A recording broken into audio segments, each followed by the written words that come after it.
প্রতিদিনের মতো আবারও সেই সকালবেলা ঘুম থেকে উঠে যুদ্ধ শুরু। তো সংসারের যুদ্ধটা আসলে মেয়েদের কখনো শেষই হয় না।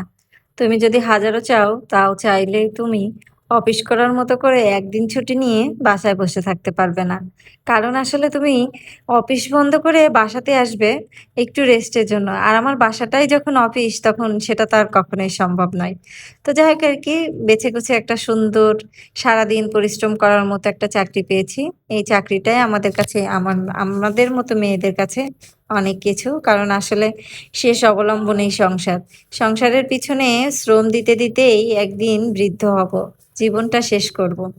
প্রতিদিনের মতো আজকেও সকালবেলা বিছানা উঠানোর জন্য চলে আসলাম। যদিও প্রতিদিনের কাজগুলো কিন্তু একই আমাদের মেয়েদের। এই ঘুম থেকে ওঠো, ঘর গোছাও, বিছানা গোছাও, রান্না করো, কি রান্না করব, বাচ্চারা কি খেতে পছন্দ করবে, হাসব্যান্ড কি খেতে পছন্দ করবে।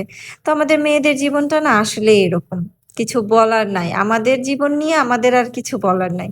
তারপরেও বলব দিন শেষে আমরা অনেক খুশি, অনেক হ্যাপি, অনেক ভালো থাকি। স্বামী নামক শব্দটা পাশে না থাকলে জানি না জীবনটা কিভাবে পার করতাম। কারণ উচ্চশিক্ষায় শিক্ষিত হইনি। নিজে নিজের পায়ে দাঁড়ানোর জন্যও তেমন কিছু করিনি। শুধু অবলম্বন ওই স্বামীটুকু। তাকে ছাড়া আসলেই আমার কিছু নাই। আমি চলার মতো আমি শব্দটা তাকে ঘিরেই আমার। তো যাই হোক আরকি, সবকিছুর মাঝেই আজকে শুরু করলাম আজকের ব্লগ। দেখো প্রতিদিনের কাজ-কাম এটা সেটা নিয়েই Facebook বলছে ভিডিও তৈরি করতে। আর Facebook নাকি খুব ভাইরালও করছে এরকম ভিডিও। তো আসলে আমি আগের কাজগুলো একদমই টোটাল অফ করে দিয়েছি। আমার কিছু আইডিতেও প্রবলেম হয়েছিল। পুরাতন আইডি অবশ্য একটা ফিরে পেয়েছি। তো আর সেগুলোতে সব কাজগুলো করতে পারছি না। আর এদিকে দেখো রান্না চড়িয়েছি পাশাপাশি এদিকে তো চলছেই ঘর গোছানো। ভাবলাম কটা কাপড়-চোপড় আছে, মেঘলা, মেঘলা আকাশ। অবশ্য আমাদের ৬ তলায় নেড়ে দিলে উপরে ছাদ আছে। খুব একটা সমস্যা হয় না। ছাদের নিচেই নাড়া থাকে। কোনো একদিন আমাদের ছাদটা তোমাদেরকে দেখাবো। আজ আর সময় হলো না ফোনটা ছাদে নিয়ে যাওয়ার। আর ভিডিওটা অনেক লম্বা হয়ে যেত। দেখো এমনিতেই ৫ মিনিটের উপরে ভিডিওটা হয়ে গেছে। সারাদিনের টুকিটাকি কাজ কোথা থেকে কাটবো আর কোথা থেকে দিব আসলেই বুঝতে পারছি না। তারপরেও চেষ্টা করেছি সব কাজগুলো যেন তোমাদের সাথে শেয়ার করতে পারি। আর এভাবেই তোমরা আমার কাজের ভিডিওগুলো ভালোবাসা দিয়ে পাশে থাকবে। আসলেই সত্যি আমার ভিডিওতে কম বেশ আগের থেকে অনেক সুন্দর ভিউ আসছে। আর আশা করি এভাবে কাজ করলে আমি সামনের দিকে এগিয়ে যেতে পারবো। আমার খুব ইচ্ছা আছে যে এবার সারাদিনের টুকিটাকি কাজ নিয়েই সামনের দিকে এগিয়ে যাব। মানে daily blog. Mini blog, daily blog দিয়ে দেখি কতটা এগোতে পারি। আজ ২-৩ বছর হলো ফেসবুকে কাজ করছি। সফলতার মুখ এখনো দেখতে পাইনি। দেখতে পাইনি কথাটা বলব না। কারণ কনটেন্ট মনিটাইজেশন পেয়েছি। পুরাতন এই আইডিটায় যখন ১ম কাজ করি তখন অ্যাড অন রিলস পেয়েছিলাম। সেটআপ কিন্তু সবই পেয়েছিলাম। তো যাই হোক অ্যাড অন রিলসটা উঠায়ে নিয়েছি। এখন কনটেন্ট মনিটাইজেশন এর জন্য আবারও নতুন করে এপ্লাই করেছি। দেখা যাক পুরাতন আইডিতে কনটেন্ট মনিটাইজেশন আসে কিনা। চেষ্টা করছি, জানি না পাবো কিনা। তবে সবকিছু মিলিয়ে মোটামুটি ২ টা আইডি এখন বর্তমান চালাতে অনেক কষ্ট হয়ে যাচ্ছে। তারপরেও চেষ্টা করছি ২ টা আইডি পাশাপাশি কাজ করতে। কারণ এটাতে আর্নিং আসবে কি আসবে না এটা পুরোটাই সন্দেহের উপর আছে। কিন্তু আমার এই আইডিটাতে না ভিডিও অনেক ভালো ভিউ হয়। আমার অনেক ভালো লাগে। ভিডিও জানো না ভাইরাল হোক আর না হোক ভিউ একটু বেশি হলে আমাদের জন্য অনেক খুশি। কারণ আমরা যারা ছোট ইউজার আছি এই সংসারের টুকটাক কাজ, গল্প, ব্যস্ততা এগুলো নিয়ে যখন আমরা চলি তখন মনে হয় কি যে দিন শেষে যদি ভালো কিছু পাওয়ার, ভালো জানার, ভালো বোঝার জন্য এই প্ল্যাটফর্মটা যদি একটু আমরা জনপ্রিয়তা পেতাম তাহলে মনে হয় তাতেই খুশি হয়ে যেতাম। তো আসলে কি বলবো ফেসবুক মামা সত্যিই আমাদেরকে ভাইরাল করতে চাচ্ছে না। কেন জানি না চেহারাটা হয়তোবা মামার পছন্দ হয়নি। তারপরেও লেগে আছি, লেগেই থাকবো। কখনো না কখনো নিশ্চয়ই সফলতা আসবেই এই আশাতেই।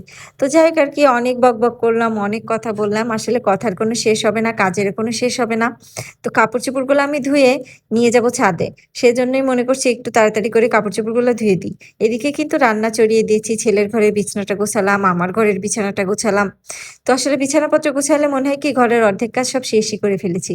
আর দেখো ছেলের কাপড়-চোপড়গুলো আগেই মনে করলাম ধুয়ে তারপর ছাদে দিয়ে আসি। এটা মনে হলো রং উঠবে, তাই আরকি বাইরে রাখলাম।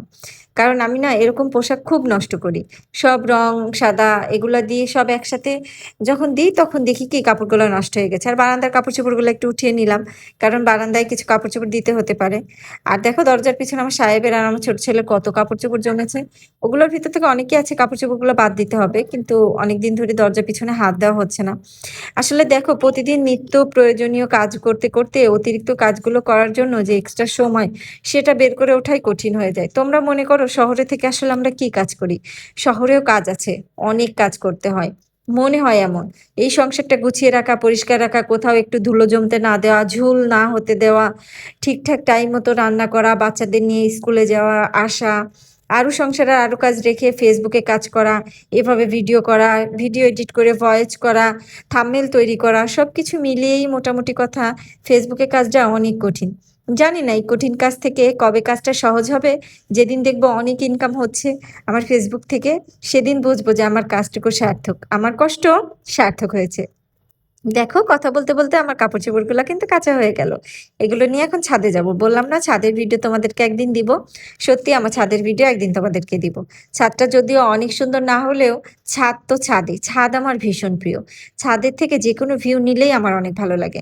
আর এই তো টুকটাক শেষ পর্যন্ত সব কাজ দিতে পারলাম না। তারপরেও ৫ মিনিট ভিডিও হয়ে গেল। আজকের মতো এখানেই টাটা। সবাই ভালো থাকবে।